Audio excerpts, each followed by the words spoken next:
and welcome to my channel. I am Jeanette Andromeda, artist, illustrator, and today I wanted to share one of my artistic endeavors, which is recently I had the distinct pleasure of being the cover artist for this book, Spiders and the Daffodils by Nelson W. Pyles. Nelson and I are not only co-workers and cohorts, but also friends at this point, so I wanted to share not just the cover because I had a whole speed recording that I wanted to share of the actual making of this book cover, but I wanted to share what's on the inside of this. Here's your content warning: mature audiences only. There is some mild cursing, there are zombies, there is blood, there is gun violence in the theme of a horror western, which is what this book is. So if that is not your cup of tea, that's okay. I'll see you next week. We'll have something a little bit more lighthearted and a little bit less blood-soaked. Okay? So, as Nelson W. Pyles would say as the Wicked Librarian on the Wicked Library podcast, it's story time, kiddies!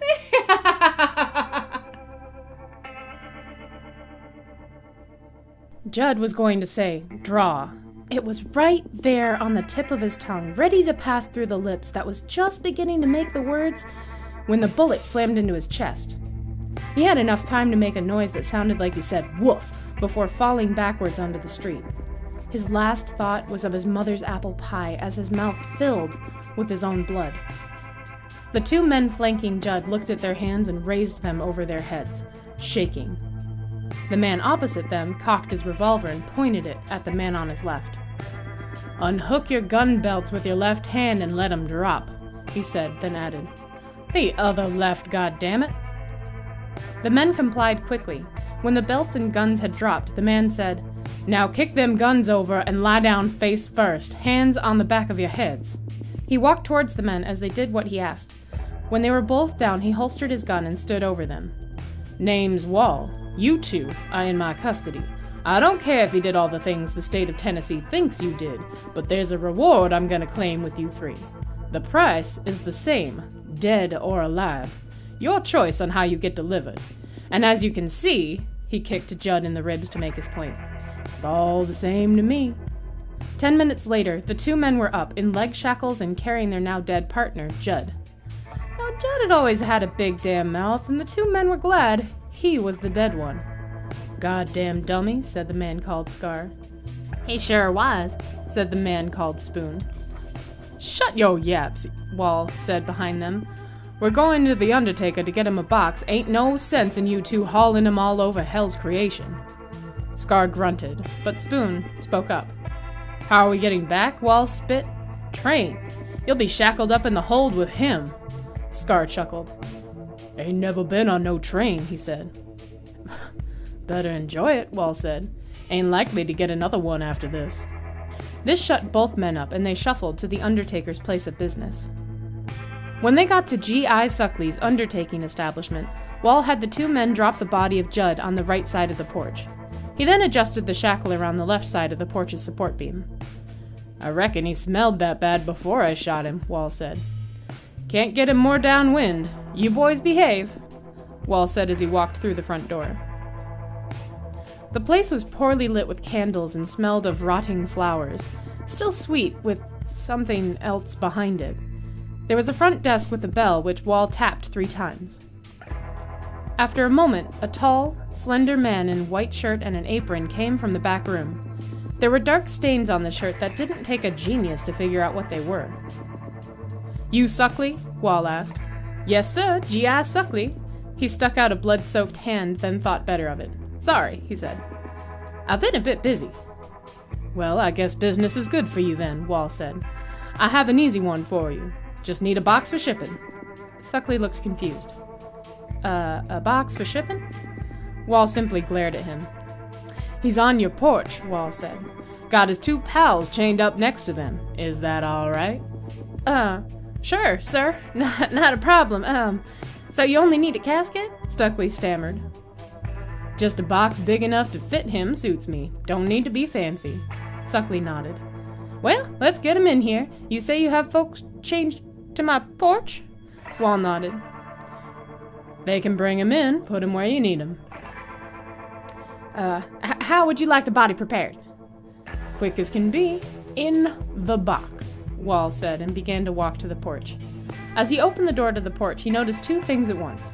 First, the two men were still shackled, but now they were as far left as they could physically go, straining against their chains. Before Wall could ask why, he saw Judd, sitting up and growling in a low voice. Wall stepped out, drew his gun, and moved left, next to the two men. "When was y'all going to let me know he wasn't dead?" Wall asked, aiming his gun. He didn't get a reply, and he looked at the men quickly. They were petrified. Wall turned back to Judd, who was still trying to stand, and still growling. "Stand down, Judd," Wall said, cocking his gun. "You're hurt bad. I'll get the doc." Judd looked up at Wall. His growl went to a snarl, and Wall looked in his eyes. Judd's eyes were bloodshot, but gray at the same time. He seemed to look right through Wall. Wall had seen a lot of odd things, but this, wasn't one of them. He saw the bullet wound in Judd's chest, and he never missed. It was a kill shot. He tilted his head and looked at Judd, still staring, still trying to stand. "Judd, you understand me?" "Shoot him, Wall, for Christ's sake," Spoon said nearly in a whisper. "Stop talking to him." "Quiet," Wall said, still looking at Judd. "Let's see what he does." Judd, halfway up, stumbled and fell on his back like a kid trying to walk for the first time. At that moment, Suckley came through the front door onto the porch. He saw Judd sprawled out on the porch and went over to him, bending down. Wall opened his mouth to speak when Judd looked up and saw Suckley. Suckley gasped as Judd snarled and grabbed the Undertaker by his neck. Suckley fell on top of Judd as Judd opened his mouth and bit into Suckley's face, tearing off his cheek. Suckley screamed as Wall quickly walked to pull him off. He grabbed Suckley under his arms and tried to pull him up, but Judd held him tightly by his head. "Let him up, Judd," Wall said, and yanked on Suckley again. Judd, still chewing, opened his mouth for another bite. Suckley drew a deep breath and screamed again. Wall let Suckley go and drew his gun. He put the barrel right in Judd's mouth and fired. Judd stopped moving and released Suckley, who rolled off of Judd, still screaming and holding his cheek. A real good chunk of it was missing, and Wall could see the man's teeth. Spoon and Scar finally found their voices again, to yell the name of Jesus and all the saints. "Quit your wailin'!" Wall snapped and tried to help up Suckley. "Come on now," he said as he pulled the man to his feet. Suckley, who was going into shock, looked at Wall with wide eyes. He tried to speak, but it came out in little gasps and sputters. "Don't try to speak," Wall said. "Let's get you inside, and I'll go find the doctor." Suckley nodded slightly and began to cry. Wall put an arm around him and helped him in the door, telling his two prisoners, "Make sure you two open your goddamn mouths if he starts to move again." Wall found some clean clothes and put them on Suckley's face to try and stop the bleeding. Suckley was awake, but losing a lot of blood. He told him to sit tight when he went for the doctor. He walked out the door, gun drawn, and looked at Judd. Still dead this time. Good. He looked at his prisoners. "I gotta get a doctor. You boys sit tight." Scar opened his mouth first. "What the hell are we gonna do if he comes back to life like that again? You need to free us." Spoon nodded. "I just tracked your asses all over Oklahoma," Wall said. "I ain't doing it again. Besides, he's dead this time. I think." He jumped off the porch and broke into a run. "Well, what the hell do we do if he comes back?" Spoon yelled. "Don't get yourself et up," Wall shouted over his shoulder. Wall was grateful that the main part of the small Oklahoma town wasn't any bigger. He got to the doctor's office in about 10 minutes running. He wished to hell he hadn't left his horse, but he wouldn't be going back to Suckley's without him. He got the doctor, a little fat man called Doc Benson, threw him and his bag on his horse and galloped back to the Undertaker's office. "You say he was dead?" Doc Benson asked, trying to hold on to Wall as his horse charged through the street. "Yes, sir, deader than hell. Shot right through the heart." "And how do you know that for sure?" "'Cause I was the one who shot him," Wall said. "He was dead for about half an hour. He wasn't normal when he came back, though." "I've never heard of such a thing," Doc said. "I'll have to inspect the body." "After you fix up the Undertaker, he was losing a lot of blood when I left him." Right, the doc said, almost absently. "That's it there, isn't it?" Wall nodded as they approached Suckley's office. The two men were both on the porch looking anxious, and Judd was still dead. Wall stopped the horse and tied him up, helped the doctor off the horse, and showed him to the front steps. The doc stopped, regarded the two men. "Why are these men chained?" he asked. "'Cause they're assholes," Wall said. "Suckley's inside." This answer seemed to suit the doc just fine, but not Scar and Spoon, who seemed angry at the remark. Wall looked at them and shrugged. He walked inside. The rotten flower smell was now mixed with a raw, coppery smell Wall figured was blood.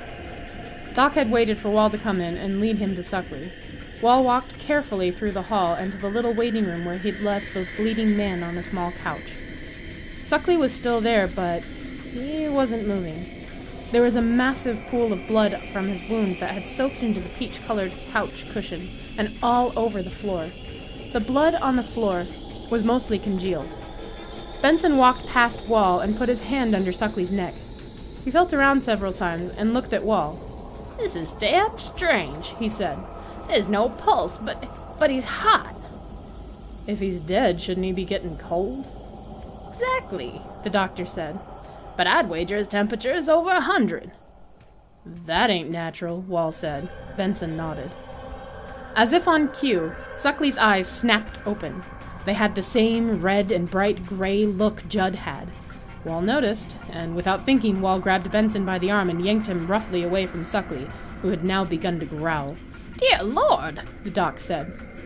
"More like holy shit," Wall added. Suckley, or whatever had been Suckley, was now moving and struggling to get up. It took all he had, but Wall tamped down on his instinct to leave. He passed it on to the doctor, who actually had tried to leave, but Wall held him by the arm. "We need to leave," Doc Benson said. "Let's watch him a minute," Wall said. "This ain't right, but let's see what we're up here against." Suckley kicked his feet and fell roughly to the wooden floor. He then tried desperately to get up, which he did after a minute. He looked around the room slowly, and when he saw Wall and Benson, he snarled. Wall drew his gun and pointed at Suckley. "Stand down now, Mr. Suckley," he said. "I ain't fooling." Suckley lunged at the sound of his voice, and Wall shot him in the heart, just like Judd. Suckley got rocked back a few steps, but he didn't fall. He started to move forward again. Wall shot him twice more with the same result. "Run!" Doc yelled. "One goddamn minute," Wall said calmly. He re-aimed his gun and shot Suckley between the eyes. Suckley stood for a moment or two, but then collapsed as if all the life was sucked out of him at once. Nearly a full minute passed when Doc, sensing the danger had passed, knelt down to Suckley and again checked his neck. "No pulse, and he's cooling off. Mr. Wall, this is very odd indeed." Wall checked his gun barrel. He'd have to get bullets out of his saddlebag if the day kept going on this way. He took the remaining 6 he had in his pocket and reloaded, holstering the gun. He looked at Suckley's body. "I reckon we ought to tell the law around here," Wall said. Benson stood up and looked at Wall. "And say what exactly?" "That we got a problem. A big problem, I'd reckon that." Wall was interrupted by a series of knocks and kicks at the door behind him. "What was that?" the doc said. Wall knew exactly what it was. "We have to get out of here, Doc," Wall said, grabbing Benson's arm again. "At a rapid hike." The knocking grew louder and more intense as Wall escorted Benson out of the office. When they reached the porch, Scar and Spoon were looking anxious. Wall drew his gun and pointed it at them. "The doc here's going to unshackle you boys. If either of you two tries to run, I part your skulls, here?" They both nodded as Benson took the keys and unlocked them. They looked at each other and nodded. "What happened to the other guy?" Spoon asked. "Dead," Wall said, and then added, "Deader now. We're going to tell the sheriff." Scar scoffed. "What the hell's she gonna do?" "Get off the porch, you two, and get to the front of the horse," Wall said. "And what do you mean, she?"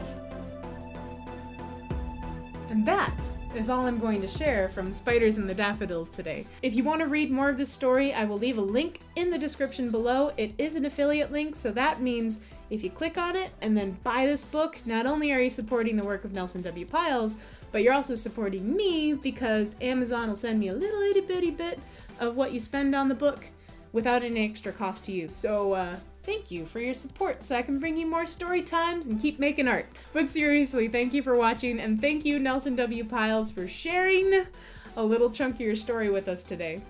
I'm a book. I didn't make a book. I made a book cover, but technically, actually, here's a real story time for you. This book probably wouldn't have been made as soon as it was, at least, if it weren't for me. Nelson and I were actually on a podcast together, and I had read the short stories that spawned this book, and I told him, I really want to read a full story with these characters. They're so wonderful and delightful and belovable. That's a word. And here it is. So in the comments below, let me know, what is a short story or something that you've seen that you wish that there was more of? I want to know what you've been reading and enjoying and watching or whatever you're doing. Let me know. Bye again.